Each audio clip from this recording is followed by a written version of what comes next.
نحمده ونصلي على رسوله الكريم أما بعد فأعوذ بالله من الشيطان الرجيم بسم الله الرحمن الرحیم۔ سورۃ البلد کر رہے ہیں جی ہم، آیت نمبر 11، 12 اور 13، 3 آیات مبارکہ ہیں۔ تجوید کے اعتبار سے پہلے پڑھ لیتے ہیں۔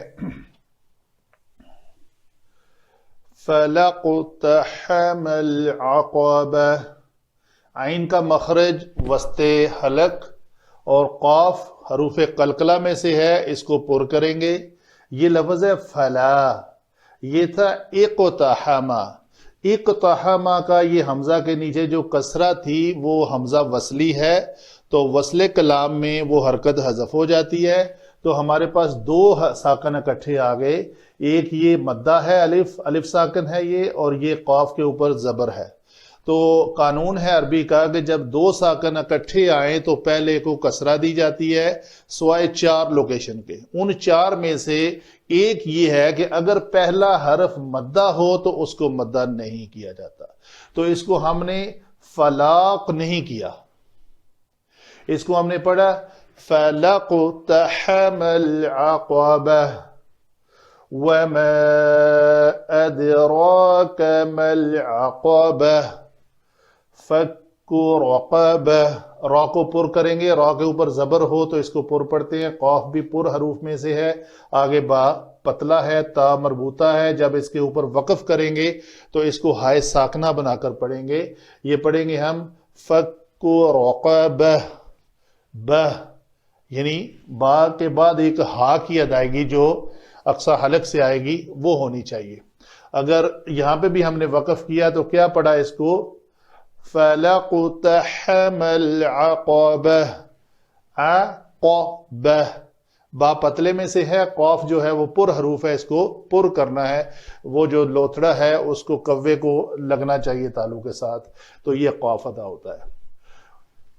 یہاں پہ مد ہے، اس کو مد منفصل کہتے ہیں۔ ما علیحدہ کلمہ ہے، ادرا علیحدہ کلمہ ہے، الف مدہ محل مد ہے، اور اس کا سبب یہ ہے کہ اس کے بعد حمزہ آ گیا۔ تجوید میں 2 سبب جانے جاتے ہیں مد کے آنے کے۔ مد تب آئے گی جب اس کے بعد یا تو کوئی حرف ساکن ہو یا کوئی حمزہ ہو، تو یہاں پہ حمزہ آ گیا۔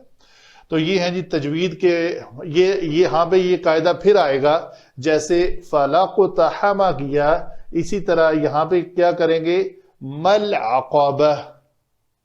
کیوں؟ یہ بھی الف مدہ ہے، اس کے بعد ساکن آ رہا ہے، تو ساکن حرف سے پہلے اگر کوئی مدہ ہو تو اس کو مدہ نہیں کرنا، ہونا تو چاہیے تھا میم زبر الف ما، جیسے وہ ہے لا۔ یہاں ہم نے کیا پڑھا وَمَا، لیکن بعد میں متحرک حلف ہے، یہاں پہ ساکن ہے تو اس کو مدہ نہیں۔ جب بھی حرف مدہ کے بعد کوئی ساکن حرف آ جائے تو اس کو مدہ نہیں کرنا، چھوٹا سا قانون ہے۔ فَلَقْتَحَمَ الْعَقَبَةَ وَمَا أَدْرَاكَ مَا الْعَقَبَةُ فَكُّ رَقَبَةٍ۔ آگے چلتے ہیں جی علم صرف کی جانب۔ علم صرف یہ ہے، فا جو ہے یہاں پہ عطف ہے، اور لا جو ہے یہ لائے نفی ہے۔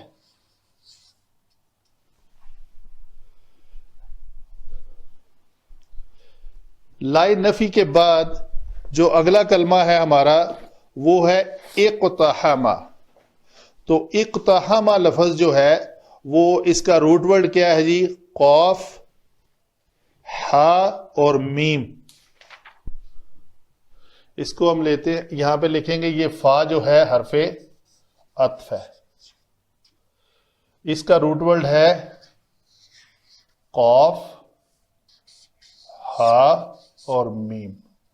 تو یہ کون سے باب سے ہے؟ باب افتعال سے ہے۔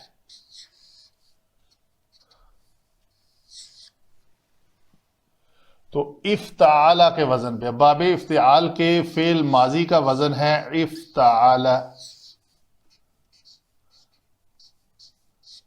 تو یہ لفظ ہمارا بنے گا اقتحم۔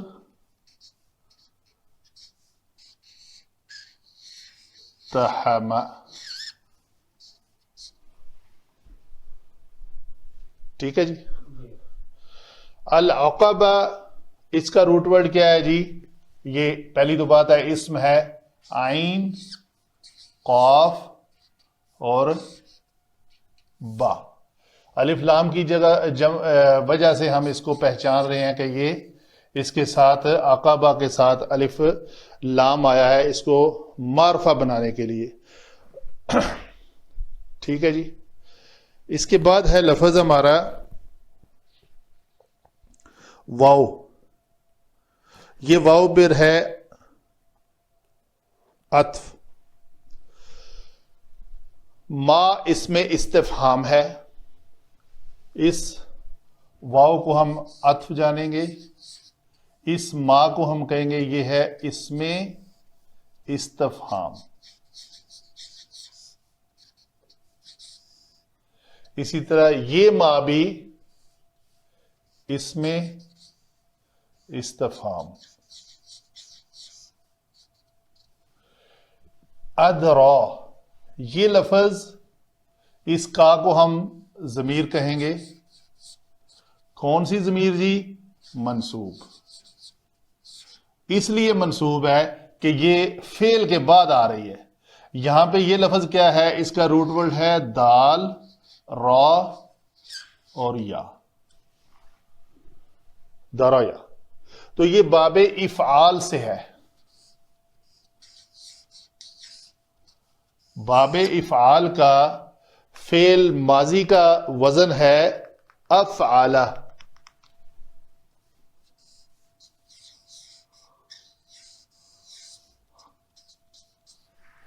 افعالہ کے وزن پہ ہم دال را یا کو رکھیں گے تو یہ کیا بنے گا؟ اد رایا. اد رایا میں کیا قاعدہ ہے کہ یہ یا حرف علت متحرک ما قبل کیا ہے جی؟ مفتوح ہے. تو مفتوح کا مطابقت کا قاعدہ ہے کہ اس کے بعد الف آنا چاہیے.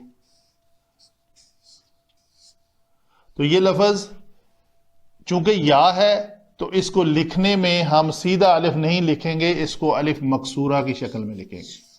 تو یہ لفظ بنے گا ادرا. تو یہ جو الف مکسورہ ہے یہ اس ایک کنگرے کی شکل میں ہمیں نظر آ رہا ہے. تو یہ لفظ ہے ہمارا ادرا. ما پھر اس میں استفہام ہے. کاف ضمیر کو ہم نے کہا منصوب اور متصل استفہام. ٹھیک ہے جی. العقبہ پھر یہ اسم ہے، پہلے اس کو بیان کر چکے، دوبارہ لکھ دیتے ہیں. اس کا روٹ ورڈ ہے قاف اور با ہے اور یہ اسم مرفوع بھی ساتھ میں لکھ دیتے ہیں. یہاں پہ اس کو اسم منصوب بھی لکھ دیتے ہیں. اس کا منصوب ہونا کیا علامت ہے جی؟ یہ زبر. اس کا مرفوع ہونا کیا علامت ہے جی؟ اس کے آخری حرف کے اوپر پیش ہے. لنک کر دیتے ہیں اس کو کہ یہ وجہ ہے جو ہم نے اس کو منصوب کہا اور اس کو مرفوع کہا، اپنی مرضی سے نہیں کیا. فک رقبہ کیا ہے جی؟ فا کاف اور کاف اس کا روٹ ورڈ ہے، اس میں مصدر ہے. یہ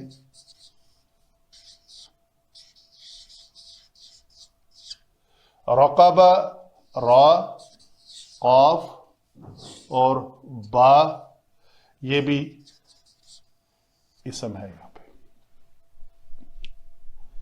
ٹھیک ہے جی.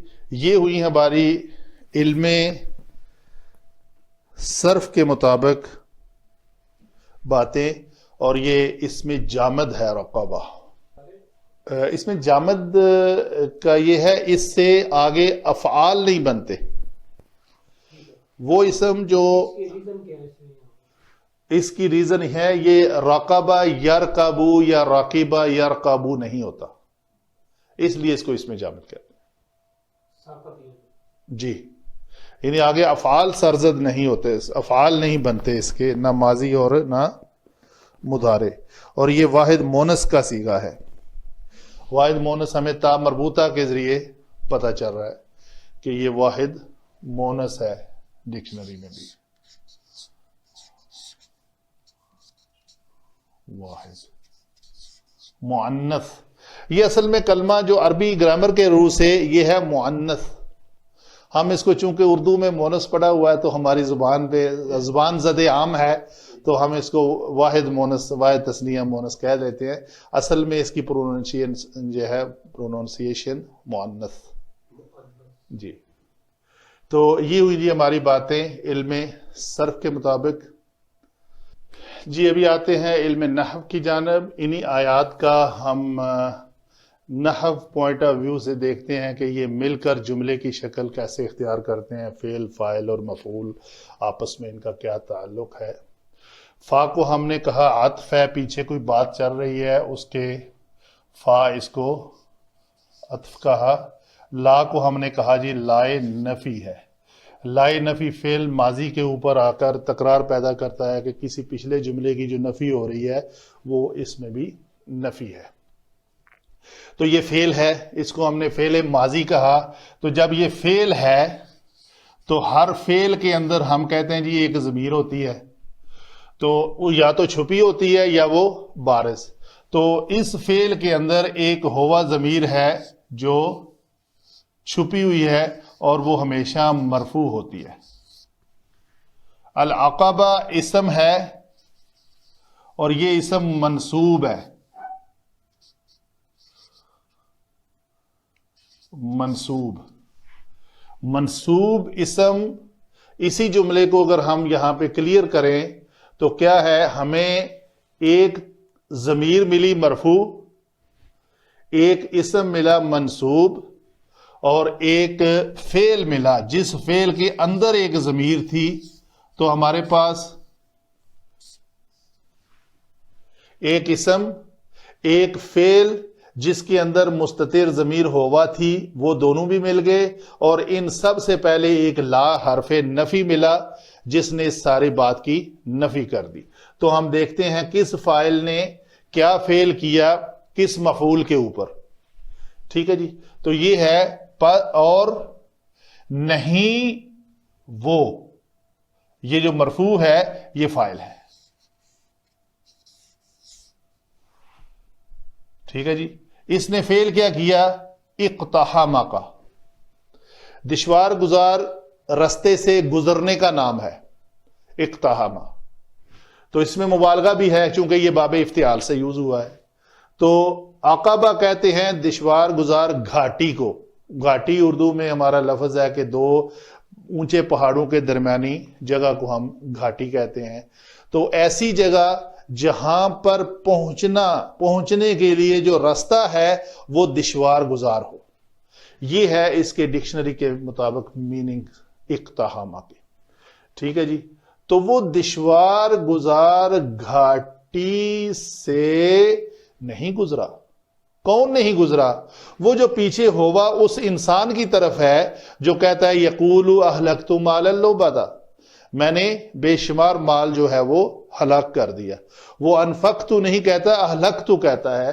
وہ شیخیاں بگاڑتا پھر رہا ہے، اللہ کے احکام کو مانتا نہیں ہے. تو وہ اس دشوار گزار گھاٹی سے نہیں گزرا. آگے کیا ہے جی؟ آگے والی آیت ہے واو پھر عطف ہے یہاں پہ. ما کو میں نے کہا اس میں استفہام، تو یہ پہ ما یہاں پہ اسم ہو کر حالت رفع میں ہے، مرفوع ہے. مرفوع ہو کر ہم دیکھتے ہیں یہ کیا بن رہا ہے. ادرا کیا ہے جی؟ ادرا بھی ایک فعل ہے جس کے اندر ایک ضمیر ہے، فعل ماضی واحد مذکر کا صیغہ ہے غائب کا، اور اس کے اندر ہوا ضمیر چھپی ہوئی ہے جو ہمیشہ ہم کہتے ہیں یہ مرفوع ہے اور یہاں پہ یہ فاعل ہے. اس فاعل نے فعل کون سا کیا؟ یہی فعل جو ادرا کا ہے یہ. ٹھیک ہے جی. فعل اور فاعل ہمیں مل گیا. اس ضمیر کو ہم نے کہا یہ ضمیر کون سی ہے جی؟ مرفوع ہے یا منصوب ہے؟ یہاں پہ ہم لکھتے ہیں یہ منصوب ہے. منصوب ہونا اس کا کہاں سے ظاہر ہے؟ جیسے اس اسم کا منصوب ہونا اس زبر سے ظاہر ہے، اس اسم کا مرفوع ہونا اس پیش سے ظاہر ہے. تو اس کاف ضمیر جو ضمیر مشترک ہے، کا، کما، کم، کی، کما، کنہ، یہ سارے کے سارے سیغے 14 کے 14 سیغے جب کسی فعل کے بعد متصل آ جائے تو ہم کہتے ہیں جی یہ منصوب ہے. اچھا، یہ جب منصوب ہے تو 13 منصوبات میں سے یہ یہاں پہ مفعول بہی بن رہا ہے، مفعول بہی. تو فاعل بھی ملا، فعل بھی ملا اور مفعول بہی بھی مل گیا. ٹھیک ہے جی. تو فاعل کون ہے جی؟ یہ فاعل علماء لکھتے ہیں یہ جو ہوا ہے اس میں جو ضمیر مستتر ہے، یہ ہوا ضمیر اس کی طرف، اس اسم کی طرف لوٹ رہی ہے.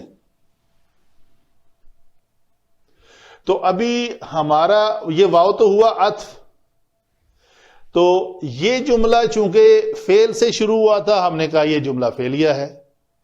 یہ جملہ اسم استفہام سے شروع ہو رہا ہے تو ہم کہیں گے یہ جملہ اسمیہ ہے. اور جملہ اسمیہ ہو کر، اور یہ ہے اگر ہم مرفوعات میں اس کو تلاش کریں تو یہ بنتا ہے ہمارا مبتدا، کہ یہ جملے کا آغاز کر رہا ہے. تو مبتدا ما سے اس کا آغاز ہو رہا ہے اور یہ ہوا ضمیر اس کی طرف جا رہی ہے. اس کو علماء یہ بھی لکھتے ہیں وما بمانی من، چونکہ ما جو ہے وہ غیر عاقل کے لیے استعمال ہوتا ہے اور من جو ہے ذی عقول کے لیے استعمال ہوتا ہے. ٹھیک ہے. تو یہاں پہ ہم کہیں گے یہ ضمیر ہوا جو ہے اس ماں کی طرف جا رہی ہے. ماں کا معنی ہے کس، کون ہے وہ. آپ اسمیہ کہہ رہے ہیں لیکن آپ نے اس کو اسمیہ لکھا نہیں ہے، اسم لکھا ہے. اس میں استفہام میں پہلے لکھ چکا نا، ماں کو میں نے اس میں استفہام کہا تھا نا صرف میں، تو اس کا مطلب یہ اسم ہوا. تو اسم ہو کر کون سی حالت کیا ہے اس کی؟ مرفوع ہے. محلن مرفوع اس کو کہیں گے، یہ بھی ساتھ ایڈ کرتے ہیں. تو یہ محلن مرفوع ہو کر مبتدا بن رہا ہے.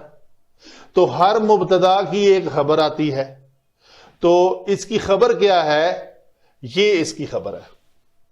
خبر کو پہلے مکمل کر لیتے ہیں. ما اس میں استفہام ہے تو یہ وہ کون ہے جس نے آگاہ کیا تمہیں. ترجمہ جب ہم پڑھتے ہیں تو وہ لکھا ہوتا ہے کہ تو کیا جانے گھاٹی کیا ہے، تو کیا جانے گھاٹی کیا ہے. لیکن جب ہمیں اسماء، افعال اور حروف ملتے ہیں تو ہم نے اس کو گرامیٹک پوائنٹ آف ویو سے انالیسس کرنا ہے نا اس کا. تو ہم نے ادرا کو جب کہا باب افعال فعل ماضی واحد مذکر غائب کا صیغہ، تو اس میں کیا ہے؟ ہوا ضمیر چھپی ہوئی ہوتی ہے. تو وہ ہوا کیا ہے؟ وہ ہوا اس ماں کی طرف لوٹ رہی ہے. تو اس کا معنی ہوگا کس، کس نے بتایا تم کو. یہ کاف جو ہے وہ تم ہے، مفعول ہے. آگے یہ ما بھی اس میں استفہام ہو کر اسم مرفوع اور مبتدا، اور یہ اس کی خبر ہے. خبر بھی مرفوع ہوتی ہے اور یہ مرفوع اسم ہے. خبر بھی مرفوع ہوتی ہے اور مبتدا بھی مرفوع ہوتا ہے. تو یہ ما کو ہم نے کہا مبتدا محلن مرفوع ہے، مرفوع محلن.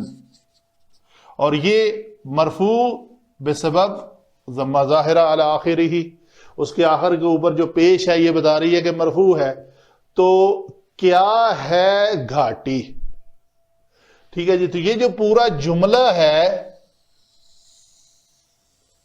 اس پورے جملے کو ہم کہیں گے یہ محلن منصوب ہو کر مفعول بہی ثانی، یہ مفعول بہی اول. تو یہ سارا ابھی ہماری خبر مکمل ہوئی ہے اس ماں کی. اس ماں کی جو خبر ہے وہ یہ ہے،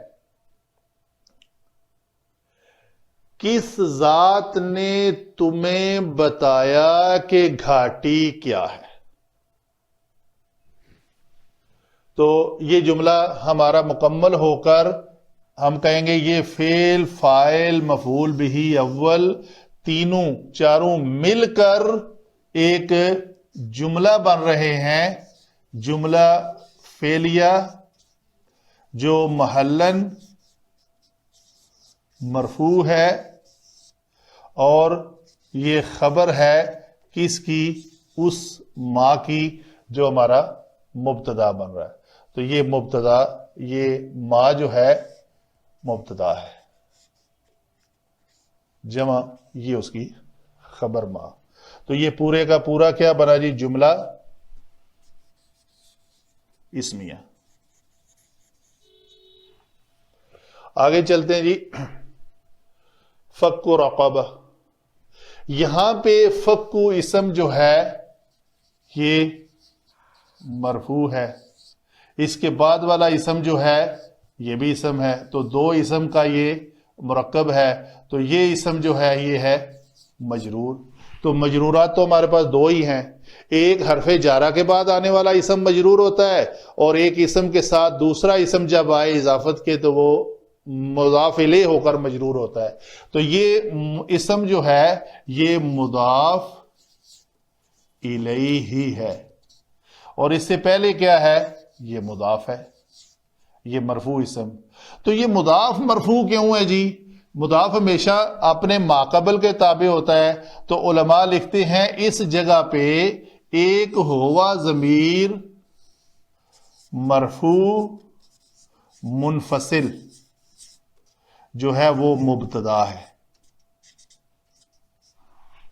تو بات مکمل ہو رہی ہے کہ تو کیا جانے گھاٹی کیا ہے، وہ ایک گردن کا آزاد کرنا ہے۔ اس کا معنی ان دونوں کو ملا کر ہم کہیں گے گردن کو آزاد کرانا۔ یہ اس کو ہم نے کہا تھا اس میں مصدر ہے اپنے صرف میں، تو اس کا معنی ہوگا آزاد کرنا، آزاد کرانا، ٹھیک ہے۔ تو یہ ہوئی بات ہماری اس جملے کے بارے میں کہ یہ جملہ اس میں ہوا جو ہے وہ محذوف ہے جو مبتدا بن رہا ہے، اور یہ اس محذوف مبتدا کی خبر ہے، خبر محذوف مبتدا ہوا۔ تو پوری 3 آیات مبارکہ اس طرح بنی کہ پس تو وہ نہیں گزرا دشوار گزار گھاٹی سے، اور اسے کیا معلوم کہ دشوار گزار گھاٹی کیا ہے، اس کو کس نے آگاہ کیا تمہیں کہ دشوار گزار گھاٹی کیا ہے؟ وہ گھاٹی یہ ہے، وہ ایک اس کی مطلب اس کی تفصیل کہہ لیں یا اس کا میننگ کہہ لیں گھاٹی کا۔ گھاٹی سے مراد نمبر 1 کسی گردن کو آزاد کرانا، کسی غلام کو آزاد کرنا یا کرانا، دونوں معنی موجود ہیں۔ وما علینا الا البلاغ۔